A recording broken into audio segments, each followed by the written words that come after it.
Miss Universe Fátima Bosch shines in chic winter look at the Empire State after breaking silence on hurtful rumors and attacks.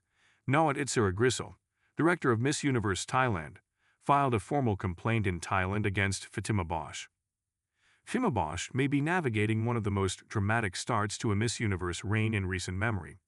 But you would never know it from the radiant smile she flashed high above Manhattan.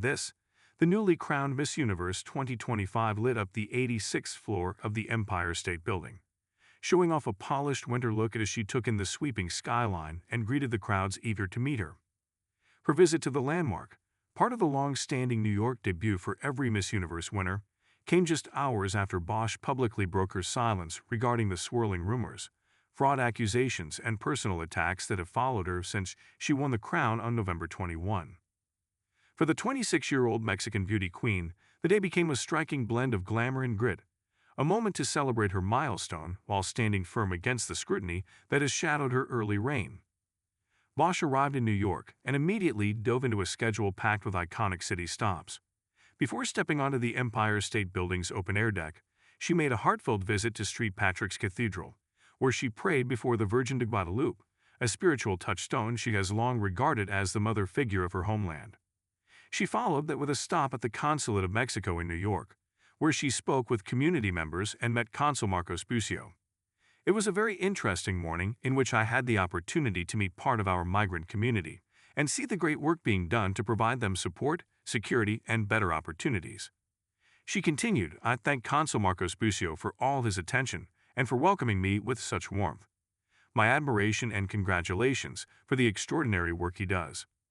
Once atop the Empire State Building, Bosch posed beside the famous binocular viewers, taking in the crisp winter air while overlooking Times Square, Bryant Park, and the sprawling avenues below.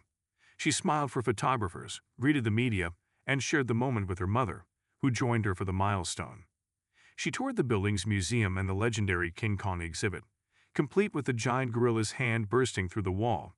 She also experienced the skyscraper's immersive elevator simulation, where screens animate the building's history and its many film cameos. The moment was deeply personal for Bosch, who has long held a special love for the city. But I will tell you that I am very excited about this. I have loved New York since I was little. I have been here so many times and never thought that one day the flag of my country would be on this building. It is incredible, I feel great, and I am very excited, she said during her tour.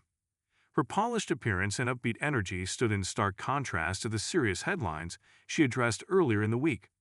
After days of speculation, Bosch finally responded to the social media firestorm that erupted after her win, including accusations of fraud and rumors that she planned to renounce the crown.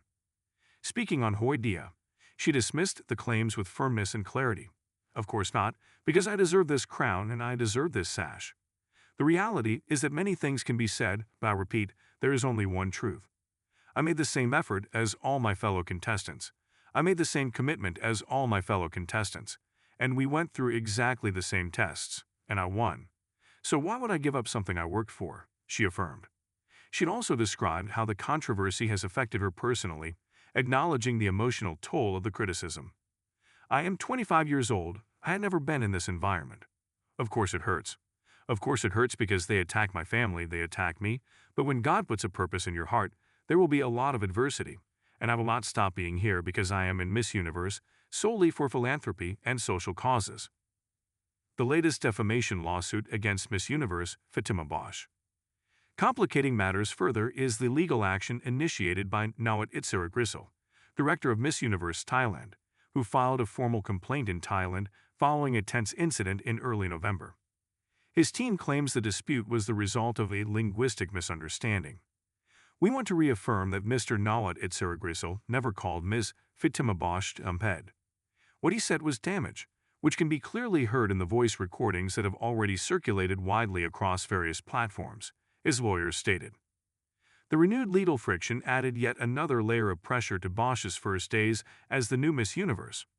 But even with tension simmering online and abroad, Bosch remains focused on the work ahead. As she continues her official tour in New York, she stands by the integrity of her victory. I believe everyone knows it is completely false. My win obviously unleashed a lot of controversy, but I think when a person breaks a mold, they break a stereotype, which is what Miss Universe is doing today. She also emphasized her commitment to a modern vision for the pageant. "It is a great honor for me to be part of this, and for the girls at home to know that what matters more is what you have in your mind and what you have in your heart."